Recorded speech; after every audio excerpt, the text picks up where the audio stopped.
ವರನಟ doctor Rajkumar ಅವರ 97ನೇ ಹುಟ್ಟುಹಬ್ಬದ ಸಂಭ್ರಮ. ಪ್ರತಿ ವರ್ಷದಂತೆ ಅಭಿಮಾನಿಗಳು ಕೂಡ ಇವತ್ತು ಡಾಕ್ಟರ್ ರಾಜ್ಕುಮಾರ್ ಅವರ ಸಮಾಧಿ ಬಳಿ ಆಗಮಿಸಿದ್ದಾರೆ. ಈಗಾಗಲೇ ರಾಘಣ್ಣ ಸೇರಿದಂತೆ ಅವರ ಫ್ಯಾಮಿಲಿಯವರು ಬಂದು ವಿಶೇಷ ಪೂಜೆಯನ್ನು ಕೂಡ ಸಲ್ಲಿಸಿದ್ದಾರೆ.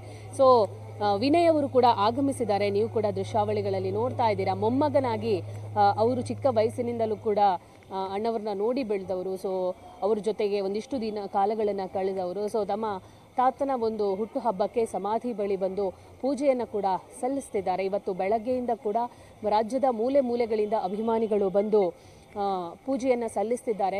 ಒಂದಿಷ್ಟು ಅಭಿಮಾನಿಗಳು ವರನಟ ಡಾಕ್ಟರ್ ರಾಜ್ಕುಮಾರ್ ಅವರಿಗೆ ಭಾರತ ರತ್ನ ಸಿಗಬೇಕು ಅನ್ನುವಂಥ ಒಂದು ಒತ್ತಾಯವನ್ನು ಕೂಡ ಮಾಡಿದ್ದಾರೆ. ಇಂತಹ ಮೇರು ನಟನಿಗೆ ಭಾರತ ರತ್ನ ಸಿಕ್ಕಿಲ್ಲ ಅನ್ನುವಂಥ ನೋವಿದೆ ಅನ್ನುವಂಥ ಮಾತನ್ನು ಕೂಡ ತಿಳಿಸಿರುವಂಥದ್ದು ನೀವು ನೋಡ್ತಾ ಇದ್ದೀರಾ.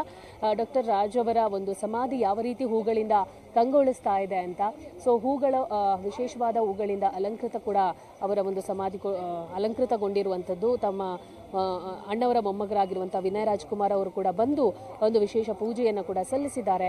ತಮ್ಮ ತಾತನ ಹುಟ್ಟುಹಬ್ಬಕ್ಕೆ ಒಂದು ಪೂಜೆಯನ್ನು ಸಲ್ಲಿಸಿದ್ರು. ಏನು ಹೇಳ್ತಾರೆ ಸರ್ ಹಬ್ಬಕ್ಕೆ ಅಂದರೆ ಹುಟ್ಟುಹಬ್ಬ ತಾತನನ್ನ ಈ ಕ್ಷಣದಲ್ಲಿ ನೆನೆಸೋದಾದ್ರೆ?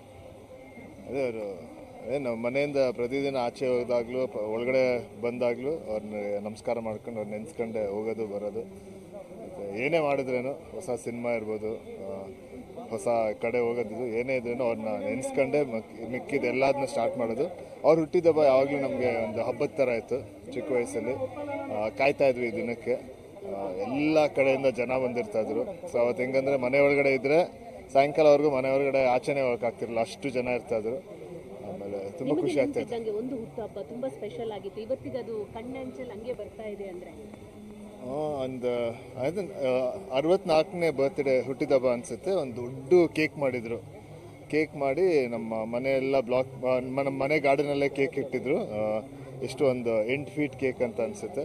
ಸೊ ಅದೇನು ಕಟ್ ಮಾಡೋಕ್ಕಿಂತ ಮುಂಚೆ ಯಾರೋ ಹಿಂಗೆ ಮುಟ್ಟಿ ಅದು ಇಡೀ ಕೇಕ್ ಬಿದ್ದೋಯ್ತು. ಅದಾದ್ಮೇಲೆ ಕಟ್ ಮಾಡಿದ್ದು. ಸೊ ಆ ದೃಶ್ಯ ಸಖತ್ ಜ್ಞಾಪಕ. ನಿಮ್ಮನ್ನ ಎಲ್ಲ ಇದರಿಂದ ಎಸ್ಕೇಪ್ ಮಾಡ್ತಿದ್ದೆ ನಿಮ್ಮ ತಾತ. ಸೊ ಇವತ್ತೆಷ್ಟು ಮಿಸ್ ಮಾಡ್ಕೊತಾ ಇದ್ದೀರಾ? ಅದೇ ಚಿಕ್ಕ ವಯಸ್ಸಲ್ಲಿ ಅಂದರೆ ಇವಾಗ ಅಪ್ಪ ಅಮ್ಮ ಏನೂ ಕೇಳಲ್ಲ, ನನ್ನೇ ಬಿಟ್ಟಿದೆ. ಮುಂಚೆ ಎಲ್ಲನೂ ಅಪ್ಪ ಅಮ್ಮ ಕೇಳ್ತಾ ಇದ್ರು. ಸೊ ಅವಾಗ ನಮ್ಮ ತಾತ ಏನೇ ಇದ್ರೂ ಅವ್ರ ಹತ್ರ ಹೋಗಿ ಕೂತ್ಕೊಂಡ್ರೆ ಸಾಕು, ಯಾರೂ ಏನೋ ಮಾತಾಡ್ತಿರ್ಲಿಲ್ಲ. ಸೊ ಅದೊಂಥರ ನನಗೆ ಓದೋದಿರ್ಬೋದು, ಟ್ಯೂಷನ್ಸ್ ಇರ್ಬೋದು.